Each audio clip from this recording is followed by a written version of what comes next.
The rest out of the bullpen. 49 in the third inning. Sidearm and right-hander. 25 years old. Cleveland made him a 10th round pick out of Mercer University, where he went 22-9 in 103 appearances. He only made one start across 3 seasons in college. His last year at Mercer, he was 4th in all of Division I with 13 and a half strikeouts per 9 innings. You can see that right-handed, that sidearm delivery. Well, that's where you're going to see the pitch that he'll have to be effective with is the pitch inside the left-handers. Because it looks like he has those sinkers and he could be a little tougher on right-handers. Fly ball lifted to the left. And the catch is made. New left fielder. Could be Oscar Gonzalez, not sure. It changes when they get passed along to us. It is Oscar Gonzalez. Very good call, pal. Yeah, you're right, though. Broom is a sinker slider, which is not surprising for a right-hander. Never a starter. Side armor, yeah. Get in on the right-handers. Hope you get ground ball off the left-hander. So that pitch on the inside corner will be the key for him. There's the slider away to the righties. Well, one guy who likes any kind of pitch that comes his way is Franmil Reyes, and he's down in the dugout with Andre. Well, swinging the bat, but Fran, how nice was it to run from second to home for the first time this spring? Felt great, scored that run for the team. A little bit tired when I get to the dugout, but, getting used to it real quick. For fans at home, they were talking earlier, and Rick was talking about the first time you wear cleats and getting through 9 innings. Just what is it like getting your body ready in baseball shape after being off all season? Always feels great. This is what I love to do. My family back home watching me. I don't have a big responsibility who to play for my kids, So it's for me, it's very special every time I wear my uniform and come out to play hard. You talk about responsibility. There's a responsibility for a guy in the middle of a lineup. And when you look around, you know who's in front of you and you know who's behind you. What does it mean to you to be one of the veterans now to kind of teach these young guys and also maybe Hollywood to take your play up a little bit?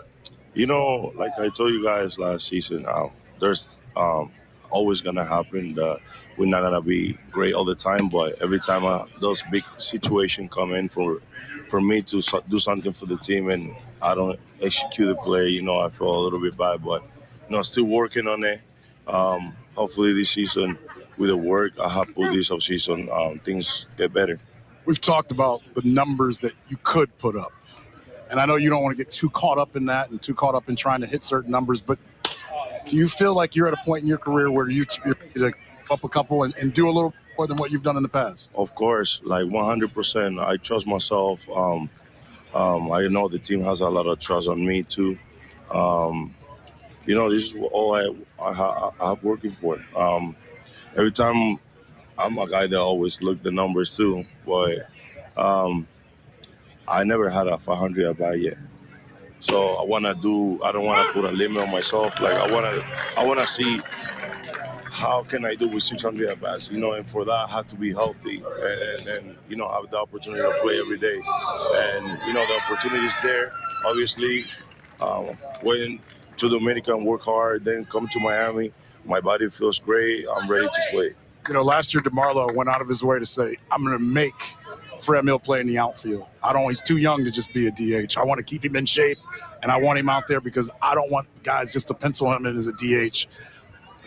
What do you feel about that now, today, and what were you able to do in the offseason if you're asked to go out in the outfield and play more regular than maybe in the past? Well, now that you're telling me this is the first time I hear this. Coming from DeMarlo, there's something that's going to motivate me more to work harder this couple days and, get more ready to play the outfield. And couple of interviews I have listening to Tito say, and Tito told myself too that if I can handle the outfield, we can be a better team, and that's something that makes me proud. And, I have to work on it hard. Usually you're the biggest guy in BP, in size. And usually you hit the ball the furthest. But I've been told there's some other guys. I've seen some pictures for you.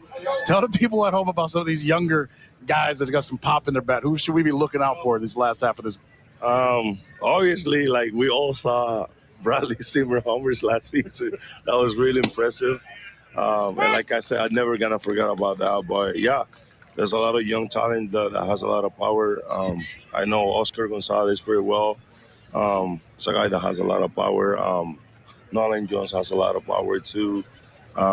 Gabriel Arias, guys that I have seen in BP and stuff like that, you know. It's very good. You know Gabriel well because you guys are in San Diego. Just for people that haven't seen him, what can they expect when he finally gets out there and plays? Well, this is a guy that brings a lot of energy to the game, you know. He loves playing, the swag that he has. I love everything from him, you know. We appreciate the time, and I'm going to hold you to one stat.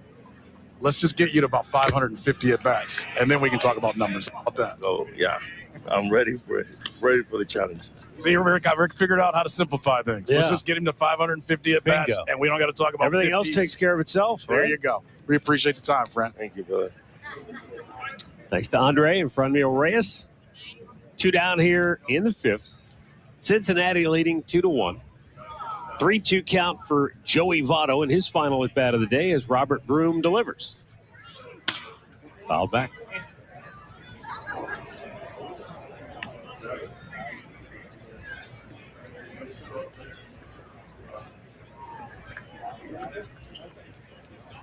Cleveland has now replaced everybody from their original starting lineup.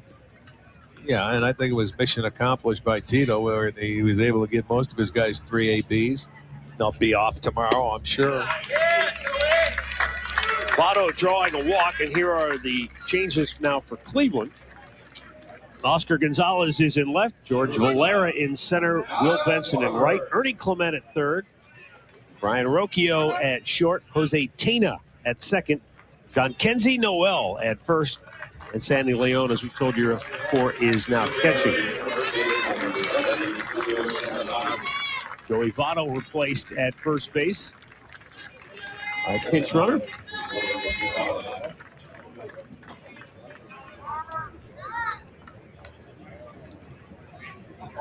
Leo Seminati is the runner at first base. For the Reds, Kyle Farmer taking a strike.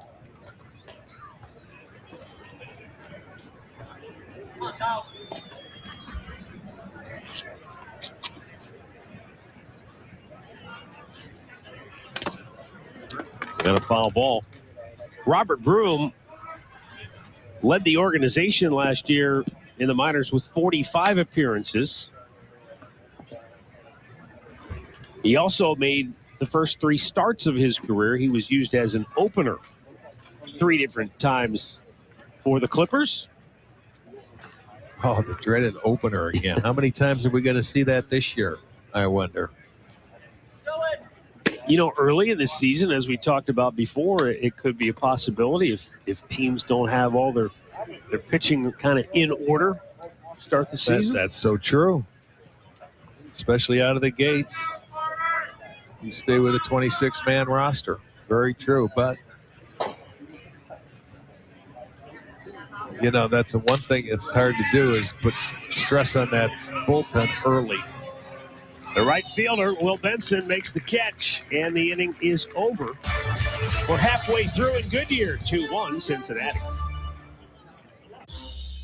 Woo!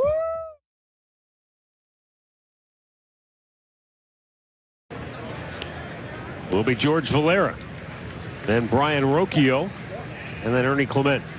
Downstairs to Andre Knott. Thanks, Matt. Thanks, Matt. Here with Carl Willis. Carl, we were talking about family and everything else, so let's get this part out of the way because I know you like this. Say hi to Mom and everybody back at home. Mama, how are you? I know you're sitting in your reclining chair watching this game.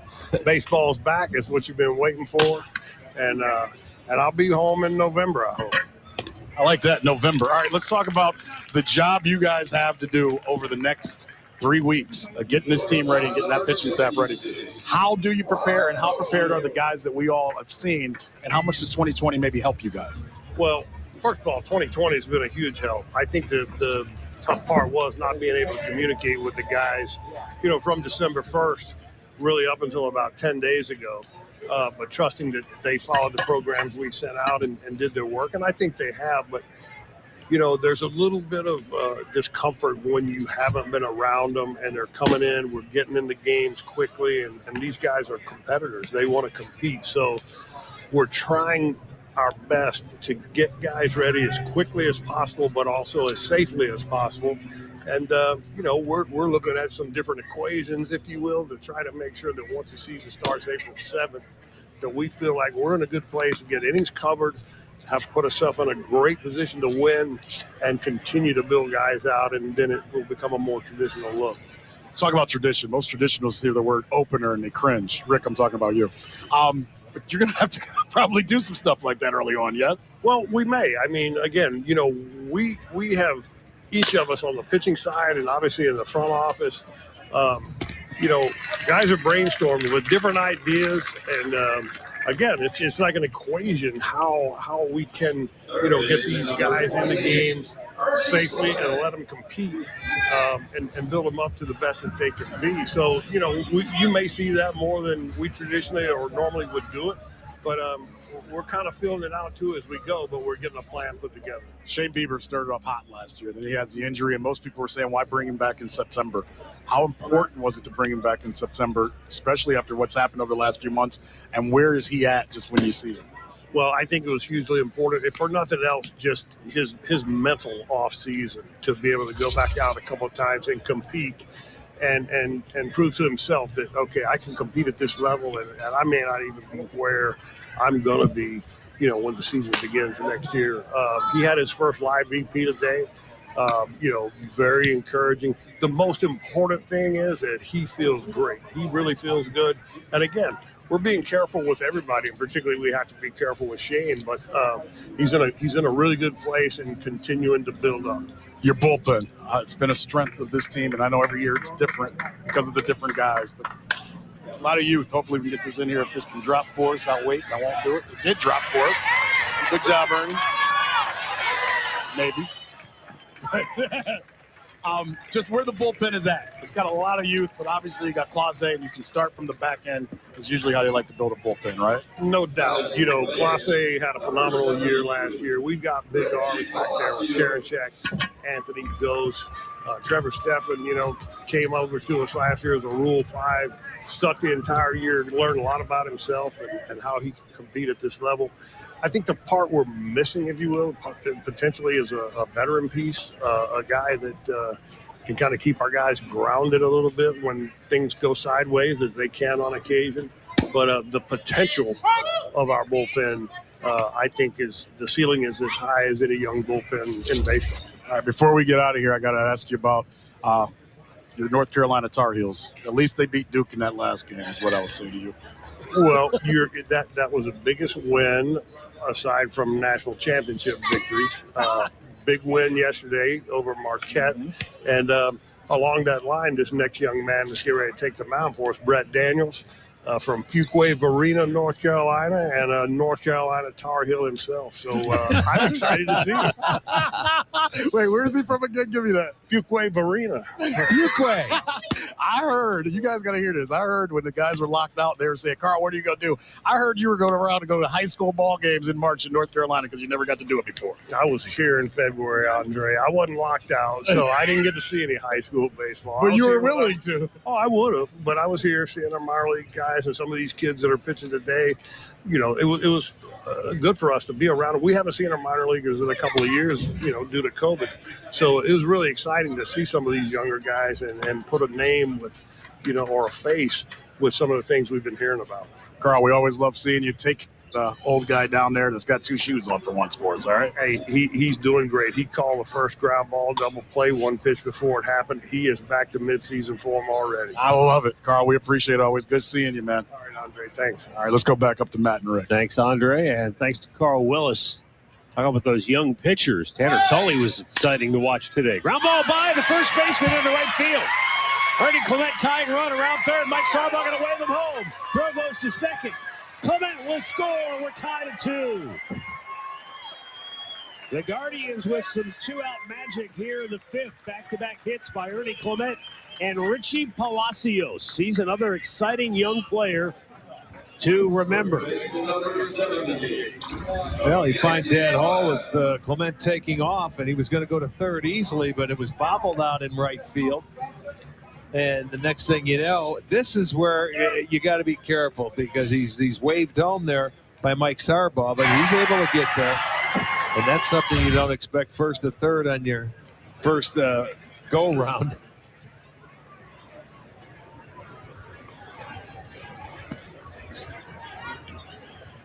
John Kenzie Noel. This is an exciting young bat to watch and a name to remember. And it's not an easy name to forget because you don't often meet a lot of John Kenzies.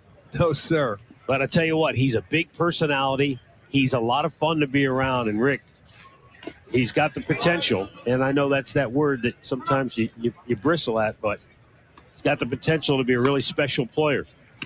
Well, he's from San Pedro de Macorís, a very good baseball town down in the Dominican. Signed as a 16-year-old by Cleveland.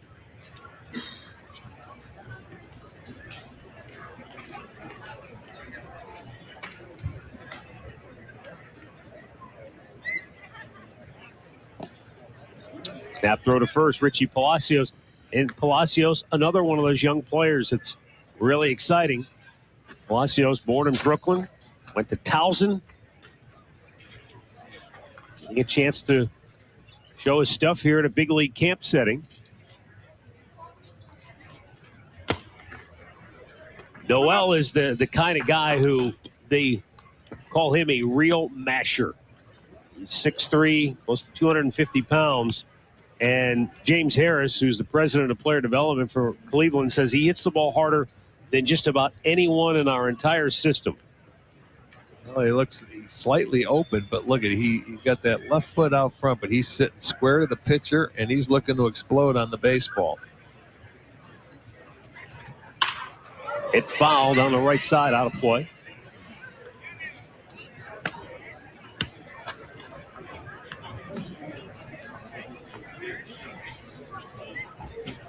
He's a big guy, and he plays both corner infield positions. I think primarily they project him more at first base, but he can also play third.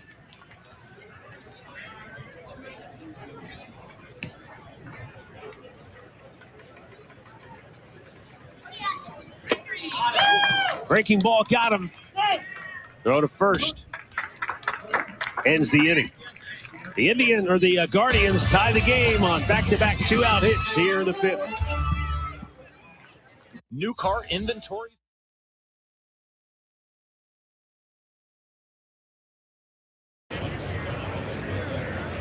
Brett Daniels is another interesting pitcher, Rick, in that he was a minor league Rule 5 pick out of the Houston Astros organization.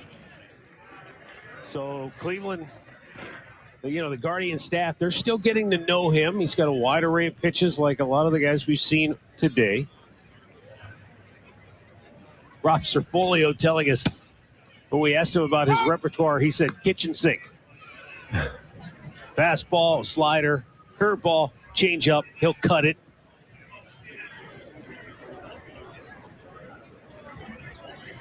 As they get to know him, they're trying to figure out what his best role is, but it would appear somewhere coming out of that bullpen. Pop foul out of play, or a catch made in foul ground rather by John Kenzie Noel for out number one here in sixth. I was going to say, when you sink it, cut it, a lot of pitches you're usually going to be coming out of that bullpen. Unlike Aaron Zavala or something like that, you have to have pinpoint control, and a lot of time people like to see that, the velo on the baseball.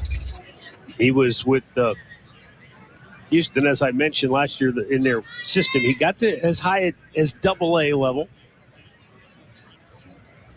Minor League Rule 5 is not the same as the Major League Rule 5, where in those instances, like Trevor Stephan last year, he has to stay on your big league roster the entire year. That's not the same case in the Minor League Rule 5.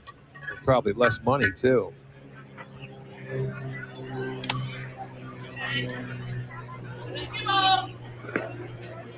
But an opportunity. Daniels.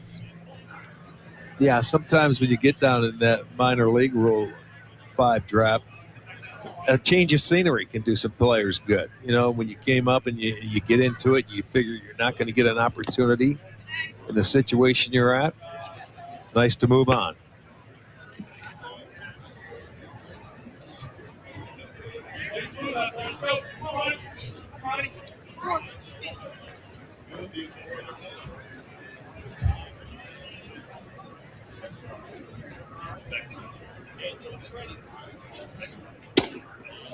I asked Miles Straw, who came over from the Houston Astros organization last year,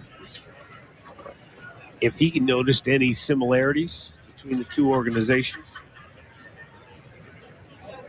And Miles said the first thing that jumped out at him was just, the way both organizations are similar in how they help their players with whatever resources are necessary.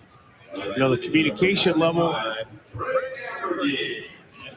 it's a far cry from when you began your career. Now there are just so many more tools, whether they be analytical tools or just, the physical training tools that they have at the minor league level.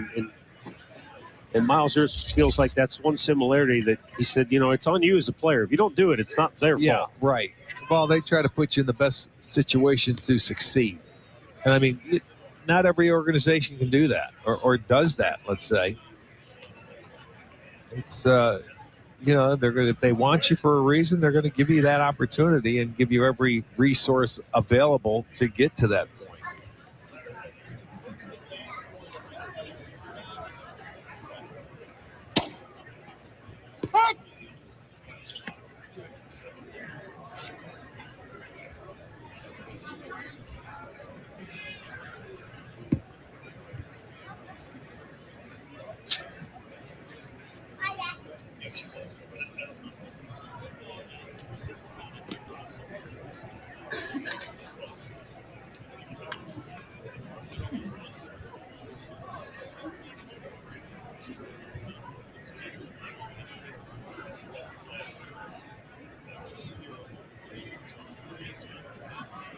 The batter is Trey Amburgey.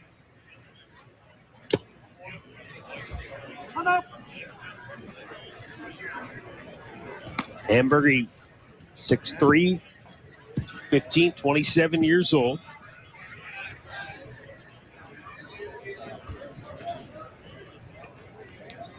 Drafted by the Yankees back in 2015.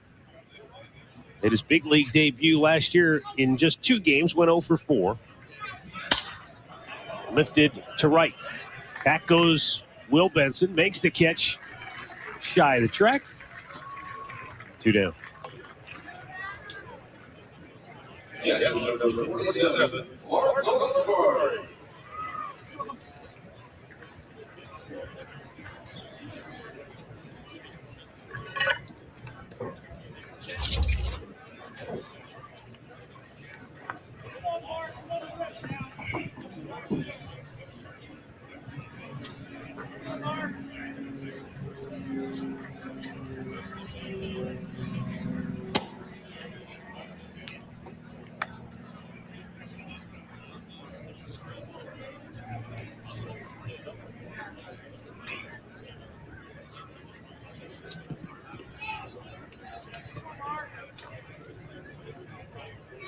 Mark Colesbury.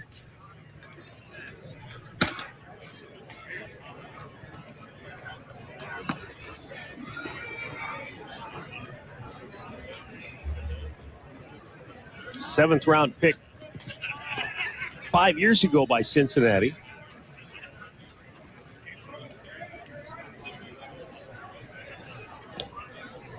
Won a silver medal at the 2020 Tokyo Olympics last year.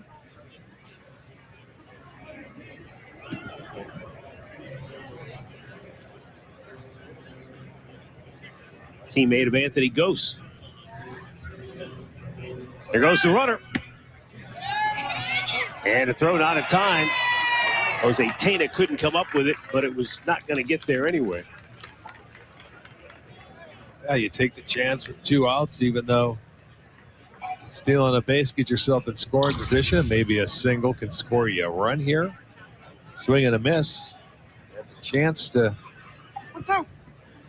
throw him out, but he tried a quick tag. It gets away from him. No harm. So Ronnie Dawson in scoring position in this tie game.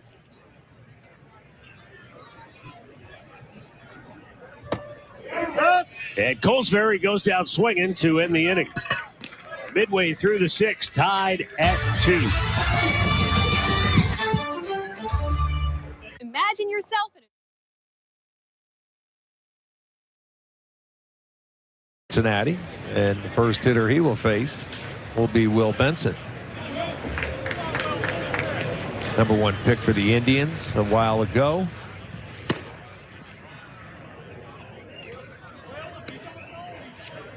And it's been a quiet day offensively, like you would expect. As we mentioned, both ball clubs are only in town for a few days before this very first game of spring training. Arch, this is a guy, Will Benson, who needs his spring training. He's hit a couple home runs on TV, but a former first, you always talk taking a while. And he's trying to hit the other.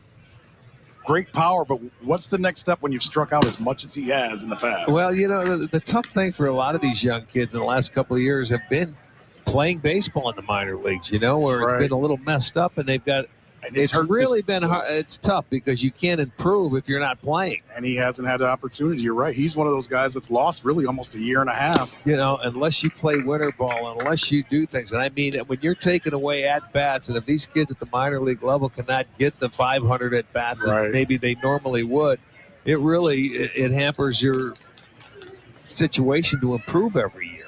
Well, and if you don't play winter ball. Right. Well, in 2020, I know he went down to Texas and played for the Skeeters, the Roger Clemens team they had down there, but that was only like 50 at-bats, you know, and I think he's one of those guys that's getting caught in the numbers that's going to happen. Yes. I mean, it really is, and it's too bad because what happens nowadays, Andre, is you can't get bypassed in a hurry. Yes. You know, when you go out there and do things, and I know he's been on their radar for a while, but he's going to have to develop and move in a hurry. Speaking of radars, remember this name and remember this player as he gets his first at bat. I've had 4 players tell me in the last 24 hours, watch his at bats. He swings it like a big leaguer. Oh, yeah? Jose Tina. Huh? Yes, they love him. He's got just the right swagger, I've been told, but they like how he plays. So let's watch this first one and see how it goes.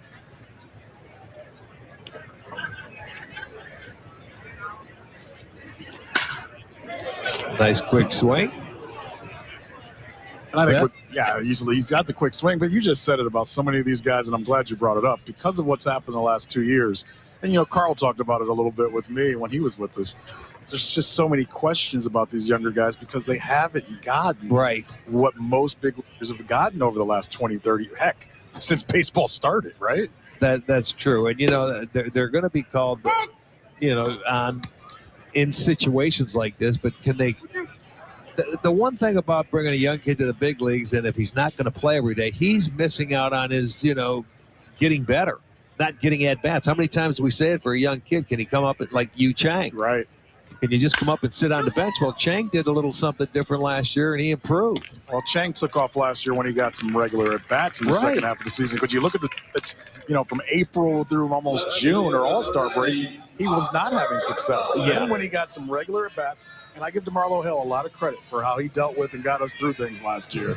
Because as a guy like Yu Chang got more at-bats, you saw what type of player he could be. Yeah, he had an opportunity. He got a little confidence. He started hitting the ball the right center field, doing a nice job. And, you know, I'm sure he knows now that it's his time to step up. Oscar Gonzalez comes to the plate. He's a man with a lot of power. You heard Franmil Reyes mention his name when he first came up.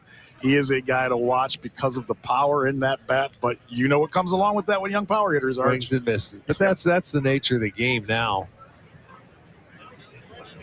You know, I'm glad you said that because it is the nature of the game. But you know Tito, and I like talking to both of you guys about this. You guys are caught up in you guys want situational hitting, and it's fine to have the power, but it means just as much to be able to drive a run in by slapping it the other way sometimes. Yeah, but they'll learn that, and you know, right now it's tough to learn on the move. You know, if you're losing at bats down below. Right. But I mean, they will learn, and there you go. Nice swing, found a hole. So a 2-out single for Gonzalez keeps the inning going. You know, the one thing about Oscar Gonzalez, everybody says when he's taking batting practice, you don't have to see it. You can hear it. Yeah, right. Makes a different sound. Well, it's nice to see. And you know what? When we're down there, we haven't really had a look for us as the three of us cover this game to see the minor league kids or know much about them. Right. So it's all new for us. And, you know. Well, it's been fun to meet some of these guys and get a chance to talk to them, Rick, because I will say one thing that would really stood out for me collectively as a group. They're confident. And this is not an easy game to project that confidence because of how much it beats you up. But they are very spirited. They are very confident. And you know what, though? That's the nature of the game of baseball as well nowadays because they introduce these kids to the major leagues. I mean, they come up, they have winter programs. They bring them to towns to, you know, it's not the first time getting to the big leagues and they're not intimidated by it. So it is a confidence. And, you know, it's nice to see because when you used to get called up as a kid, I'm talking about back in the day, you kept your mouth shut and didn't say a word. You weren't allowed to do a lot of things. But now these kids are welcome. I like the fact that you brought that up because a lot of these young players, they feel more comfortable because they step into a clubhouse and they look around the room and they see a lot of faces just like them. I played with that guy, I played with this guy. I mean, these are all guys who have come through the system together. Well, and that's the key. If you can draft and develop, that's what makes a great organization, in my opinion. If you got to draft and develop, you can't go out and spend the money on the free agency like this. Draft, develop, and when they come up together, it means something. It's much more special for the kids. Sandy Leon fouls one back. Now, Dre, the question is, will they stick? Yes. You know, can they get their foot in the door and stay? I love the conversation we're having because, as you guys know, we talked about this with the Cavaliers a little bit this year with all the youth that they have, but they had a key component. They had Kevin Love in the middle of all that, and J.B. Bickerstaff was great at telling me, he goes, Andre, I can tell these guys to do anything because Kevin will do it. And he goes, and when they want to complain about it, they see Kevin doing it, and he's a champion. He goes, they do it. Yeah. How does the Guardians, and I almost made my first slip, but how do you do that, Arch, when there's Andre, these games don't count. I don't know if anybody told you about it. These are exhibition games. All right, well, I heard you get one. I'll tell you how they do it. It's called Tito Francona. Okay. And watch Jose Ramirez. Yes. Well, right. Watch your him. best players, your manager, they set the tone. You're not coming up here just to, to perform. You're coming up here to win, and you're coming up here to win the right way. It's not going to be your way. It's going to be the team way, the organizational way, and it's something special. And on the pitching side, Tito can say to a young pitcher, just watch Shane Bieber. Right, go follow. Right. No, Whatever as he the does. starters go out and throw their bullpens, they all go together. Well, it always goes back to that picture of watching Corey Kluber here on one of those backfields, and you had Bieber watching, Savali watching, and that led to where we're at today. So you're right. You have to have young guys that realize I can be confident, but I better watch the guys that have already had success here. When you're a young guy and get an opportunity like they have in spring training in the minor leagues, you better act like a sponge and suck it all in. And I mean, don't be afraid to ask questions. Don't be afraid to go up to one of the best players or somebody you admire because they're willing to share that information and tell you what you need to do.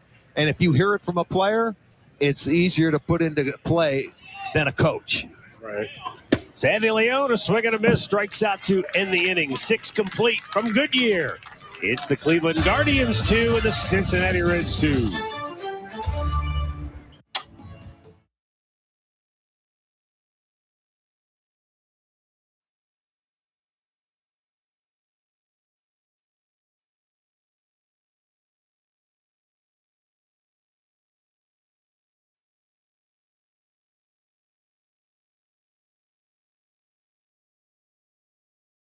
Well, get tickets to 6 games starting at $99, and you can choose from Friday, Saturdays, or Sundays, or build your own 6-pack and choose games that fit your schedule. For more information, visit CLEGuardians.com. New catcher for the Guardians is Brian Lavastida.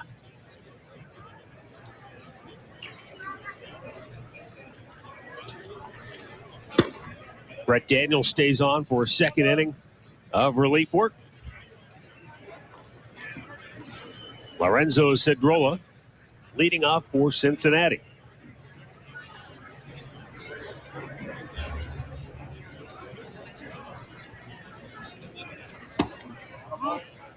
Pretty good looking pitch, just a bit outside. 2-2 ball game here, 7th inning. Maybe I was checking out the schedule, which is hard to believe that the only game between these two teams is spring, huh? I believe you are correct. You know, I found that amazing. I looked through because normally we play these guys quite a bit, but this is it. Lead off, and that is it.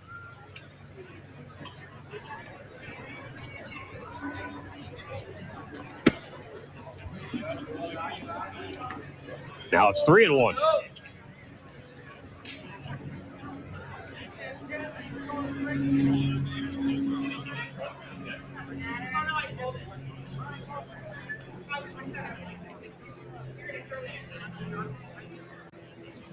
Cedrola going to right field. Back goes Benson. And makes the catch. One away. Now Christian Santana.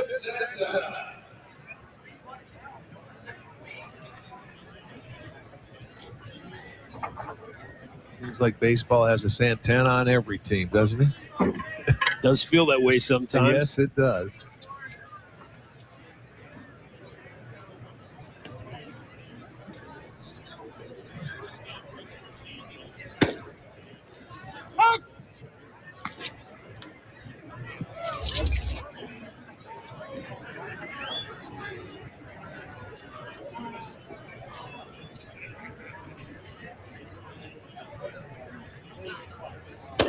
Whoa, the bat goes over the top of the heads of the guys in the front row of the Reds dugout. Protected by the netting so it didn't get into the crowd. That's a quick heads up on day one.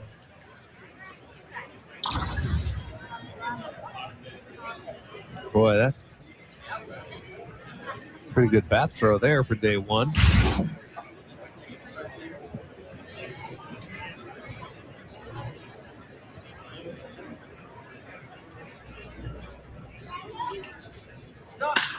High fly ball. Left center. And it will be the center fielder, George Valera. Puts it away, 2 down. Well, so far, I don't know what's been more impressive from Indians pitching today. The 3 shutout innings by starter Tanner Tully, whiffed 4. Or pitching coach Carl Willis telling us that Brett Daniels hails from Fuquay Varina, North Carolina. Fuquay. I was thinking that was Charlie Manuel Fuquay? Middle name, Fuqua. That's right. That was his middle name. That's what I was laughing at. I wanted to get going, but I didn't want to start with Carl and Andre with two outs.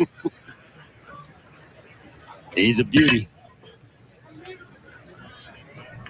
And in all seriousness, because as easygoing and lighthearted as Carl is, he takes his job very seriously. Valera coming in, slides. Did he make the catch? You bet he did. That's a dynamite catch by George Valera in center field to end the inning. Valera came flying in, got the leather under the ball just before it hit the turf, and he hangs on to retire the side. Stretch time in Goodyear. We're tied at 2. Spring into savings.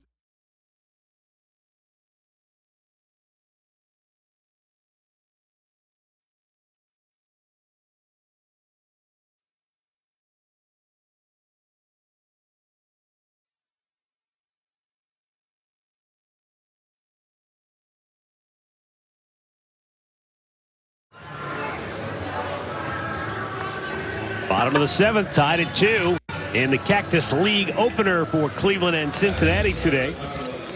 New Reds pitcher, another left-hander, third of the day, Philip Deal, who is born and bred right there in the Queen City, but it wasn't Cincinnati that took a flyer on him. He was drafted originally by the Yankees in the 27th round of the 2016 draft, and then went to the Rockies in exchange for Mike Tauchman. Reds claimed him off waivers last April and brought him back home. Went to Moeller High School in Cincinnati. So that puts him in pretty good spot with his manager, David Bell, seeing as how Yeah, he went right. there too. Absolutely. I think, didn't Barry Larkin? I think he might have been a bowler guy as well. There's a lot of guys out of that school in Cincinnati.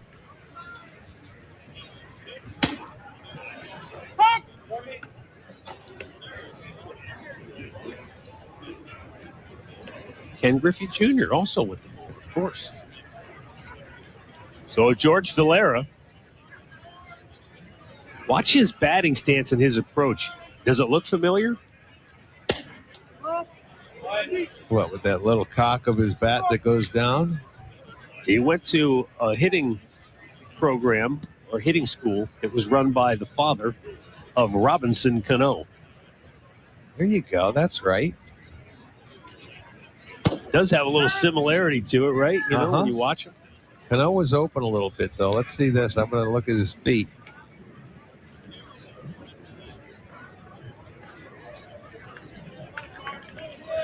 Yeah, there it is. He's slightly open.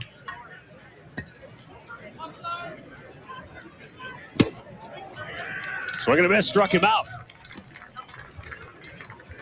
Defensively, Valera with a dynamite play coming in from center field to end the inning. Ball not hit off that hard.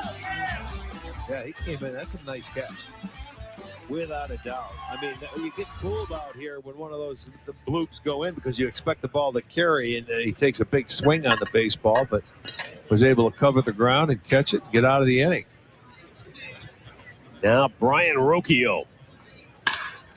And a ground ball to short, backhanded nicely. The long throw is off the money. And Rocchio is aboard with the go-ahead run here in the seventh.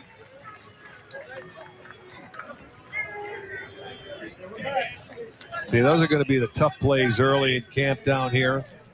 You have to get there and get rid of it in a hurry, and you have to make an accurate throw, but it's hard to do because they haven't been here that long. He got his feet planted, put enough on the throw, but you can see. Looked like his plant foot might have slipped just a little when he let go. Simonati couldn't get it over there, and he tried to hang on to it, but it's tough.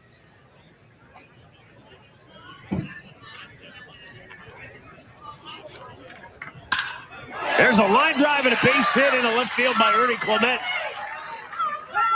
And Rocchio goes to third, the throw and over the cutoff man, but Clement will hold it first, and the Indians have runners at the corners with one down.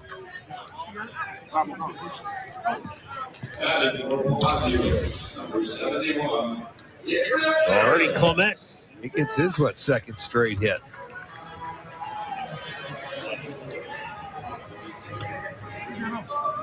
A little action now. First and third, one out.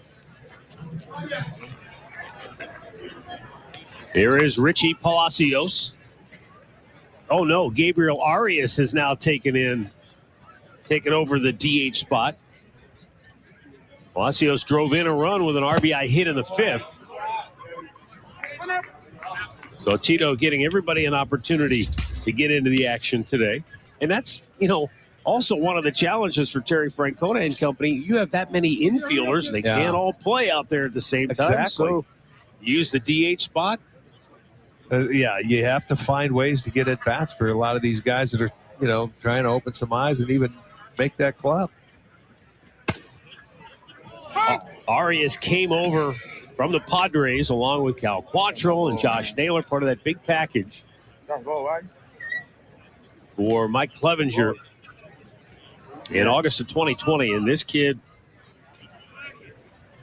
everybody is very excited about his potential. 22 years old. Just turned 22 in February. So he's a young 22. But Rick, he's one of those guys too. For a middle infielder, when you stand next to him, you look at him and think, he's bigger than you think Yes. for middle infielders. You're right. That's the nature of the game now. These guys are, I think, a lot bigger. Good pitch, well located fastball, and it's 2-2. Arias signed as a 16-year-old with the Padres out of Venezuela.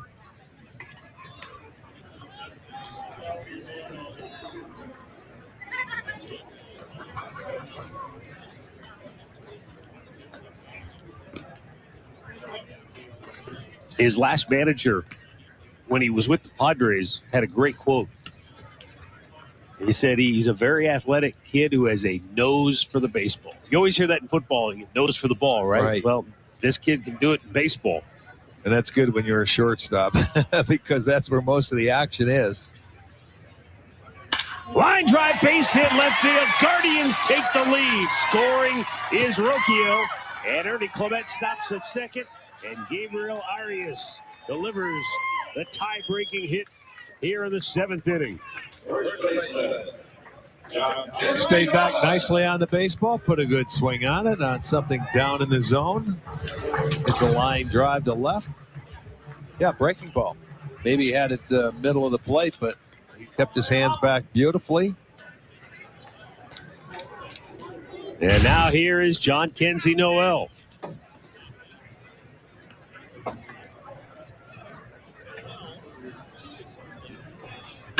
And a hard ground ball to short.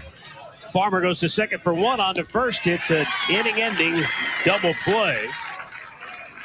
Beg your pardon, Matt McLean with the field and throw to turn 2. Indian Guardians take the lead 3-2. For over 100 years.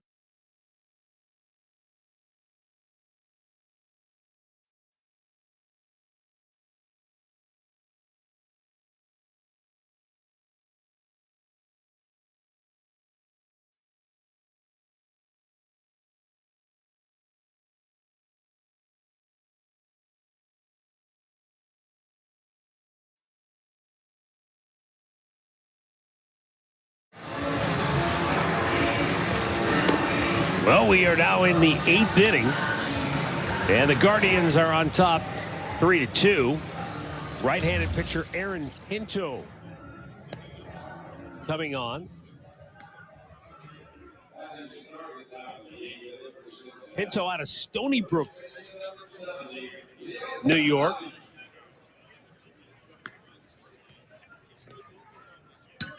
This past fall, Rick, he pitched in the Arizona Fall League for my favorite team, the Scottsdale Scorpions. Yeah. We'd love it if you lived out here. You get a chance to go see those, the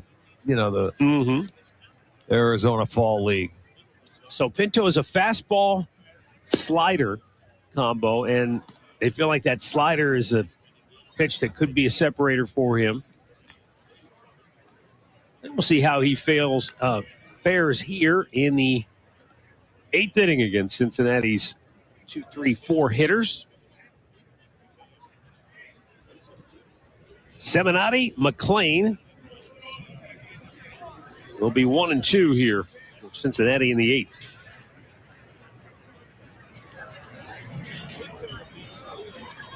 8th. And Leo Seminati swings at the first pitch, pops it up behind the plate. They fair. And Lavastida can't hang on. He had it. It popped out of the mitt and dropped to the field. And the tough thing is, and I'm not saying the sun is in his eyes right now because it's probably not right behind him. For a catcher out here in Arizona, that's a tough play for one that goes up. He got underneath it, and he'll tell you he tried to catch it with 2 hands. It hit in the glove, and he might have closed it just a hair too quickly, and it bounced out. Unfortunate.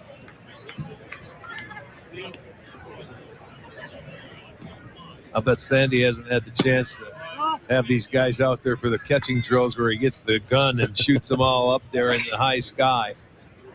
That time is coming.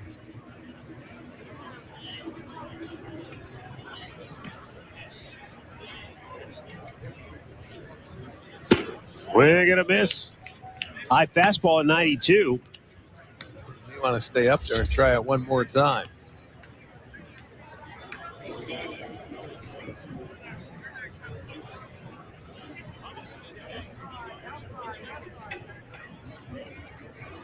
And Pinto delivers a little low.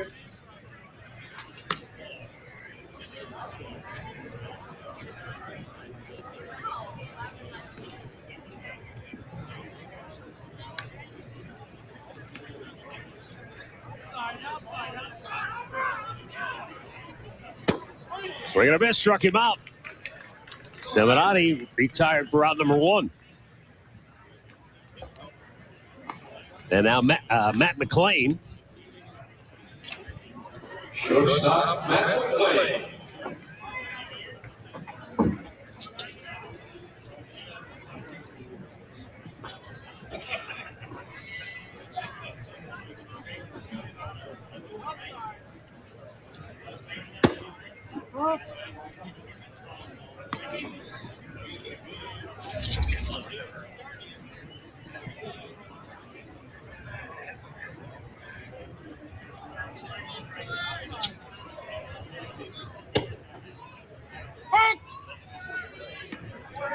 off the inside part of the plate.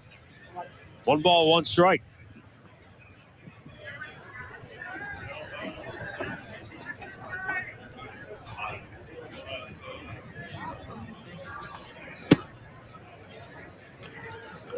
And now, Pinto ahead of him 1-2.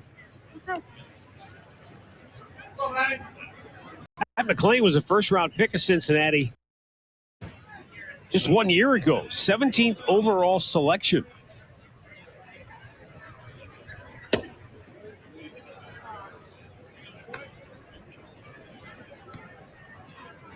And he was drafted in the first round, 25th overall, coming out of high school, but decided to go to UCLA.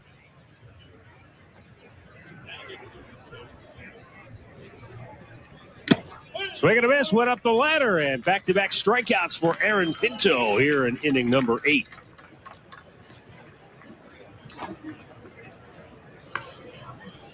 Elevated the fastball here with 2 strikes, and that's going to work at this point in time. So back-to-back strikeouts for Pinto. And now Alan Cerda.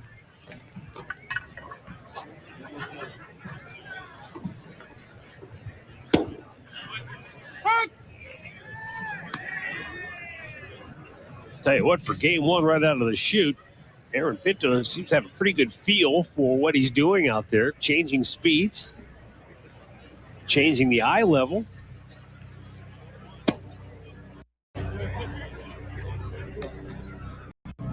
But that you're also seeing why they wanted their minor league kids to come up and pitch today, because they've already been in camp. They have more their reps. arms, sure they do. More extended. And they should be able to throw strikes. And I'll tell you, they've done a nice job to this point. Line drive smashed into the gap. Oscar Gonzalez will cut it off and makes a strong throw right to the bag. And a 2-out single for Alan Cerda keeps the inning alive for Cincinnati. It's just a heck of a job by Gonzalez to track it down, because normally if you've been in camp for a while, he'd be on second base. But a good swing, because he had to cover a lot of ground just to cut it off. You know, it was in the gap, and then he had to turn and throw. So did a nice job to hold him to a single, especially with 2 outs, keep him out of scoring position. Ronnie Dawson, left-handed hitter.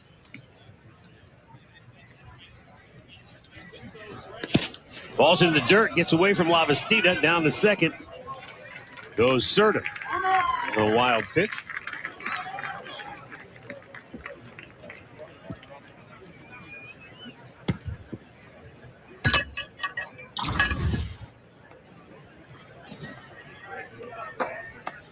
Got in front of it, but it skipped away. Deflected away.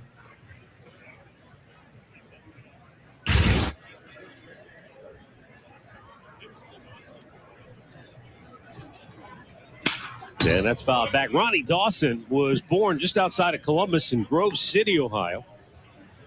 Went to high school in Licking Heights and then played at the Ohio State University. When he was in high school, he did a little part-time work for Cleveland as the Clippers bat boy. Oh, yeah?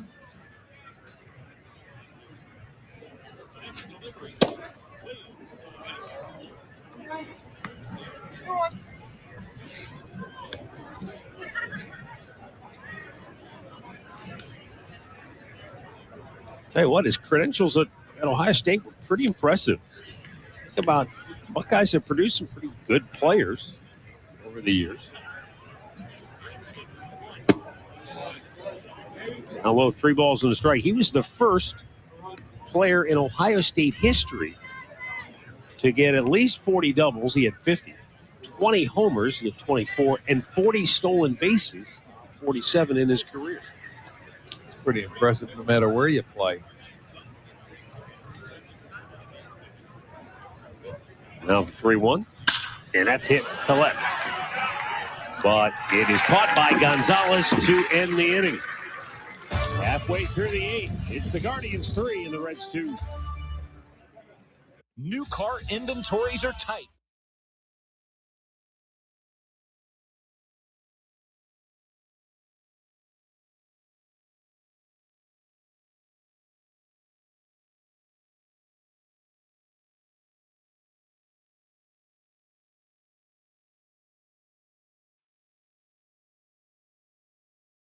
Well, offensively today, the Guardians have 8 hits, and a couple of them have produced runs. Ernie Clement dumping one down the right field line. Got a rally started. Richie Palacios knocked one through the hole, and Clement came out home to score. And in the 7th inning, the Guardians took the lead. Ernie Clement put runners in scoring position. Richie Palacios, or rather Gabriel Arias, able to deliver. New pitcher for Cincinnati is Joel Kuhnel, right-hander out of North Carolina. Don't tell Carl. Born in Goldsboro, North Carolina. But ended up in high school out here, Arch. Sunrise Mountain High School. That's not far from here, I bet. No. Peoria. That's true. Short stint. 15 minutes, 20 minutes tops. Will Benson pops one high and foul out of play.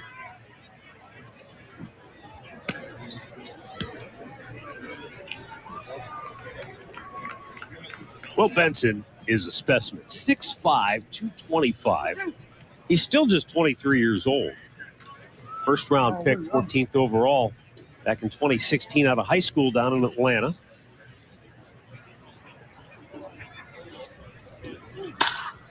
And he pops this one to center. And Ronnie Dawson puts that away for out number 1. Second baseman, Jose Tena. Now Jose Tena.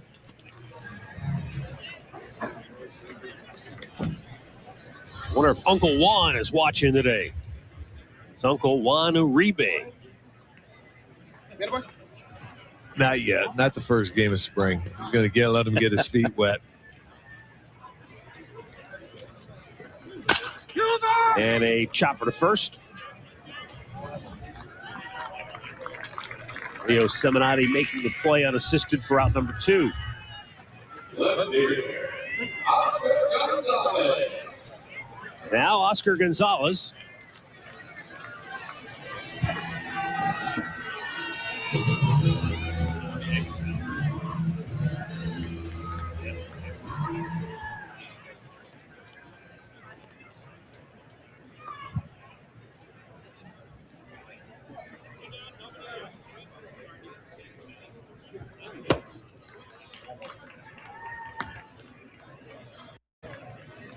You know, Rick, there's we all have a fascination with power in the game of baseball. And with power comes strikeouts. And so the question is, will Oscar Gonzalez be able to, as he climbs the ladder, figure out a way to make the most of his at-bats and at least, you know, make some productive outs? Because when you strike out, No, but that's all part of it. It takes a while to learn that. Plate discipline, knowing your zone, knowing pitch selection, and things like that. Some of these young guys will definitely learn it. Cleveland goes 1, 2, 3. And we go to the 9th. 3-2 Guardians.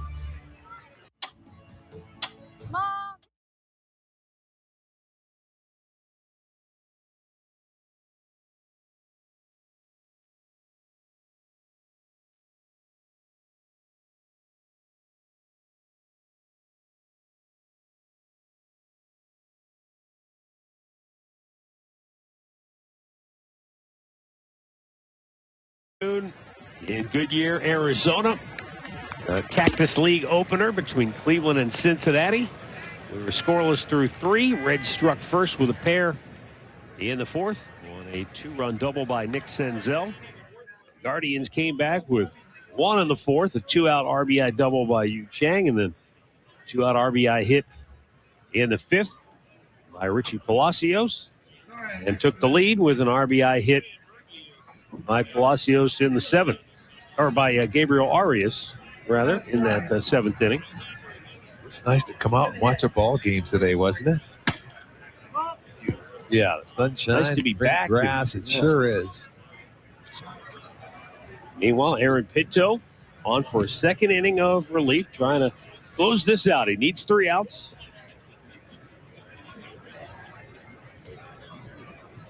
Ray Ambergy leading off.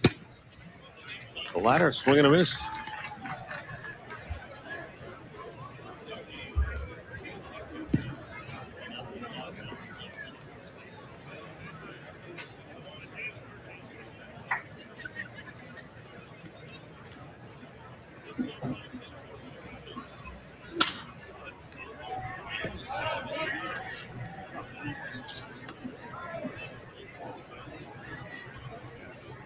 Ambergy was originally a 13th round pick of the Yankees back in 2015. Made it to the big leagues last year, just a couple of games.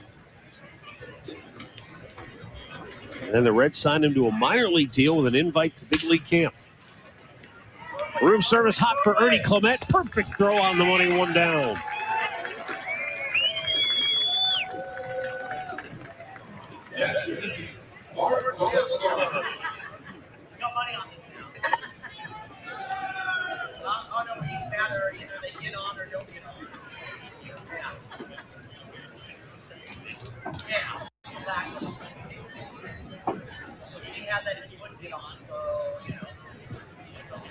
Mark Colesbury.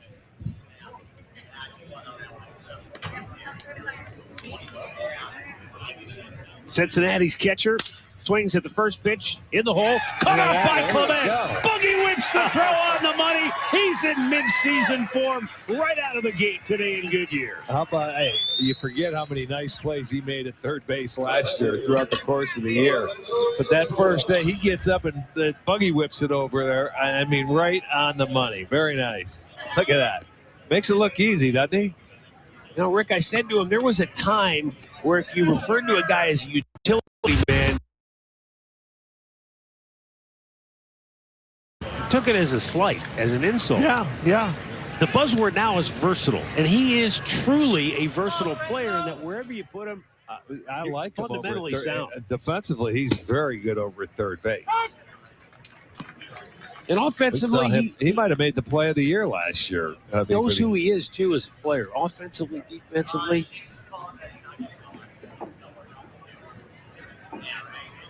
Short swing contact guy, but, runs into a couple of home runs last year in Detroit. And in one game. It was awesome. Get out of here. That may not happen again, but Reds down to their last out. Lorenzo Cedrola at the plate. Pinto's 1-1 pitch in the hole again. Ernie can't get it. Rocchio did, but can't get a throw off. And Cincinnati still alive with 2 down in the ninth. Yeah, once Clement couldn't get there, Rocchio, he wasn't going to make the play. Even if he caught the ball, he wasn't going to throw him out. But at least he got there. He stopped it. Just couldn't hold on to it. But I don't think he would have had it because he was on the ground and had to get up and throw. And it's hard to do from short to do that.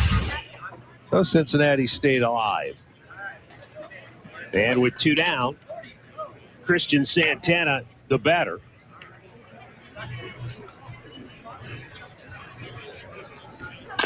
And a chopper to third. Ernie Clement backhands it. Can't come up with it cleanly.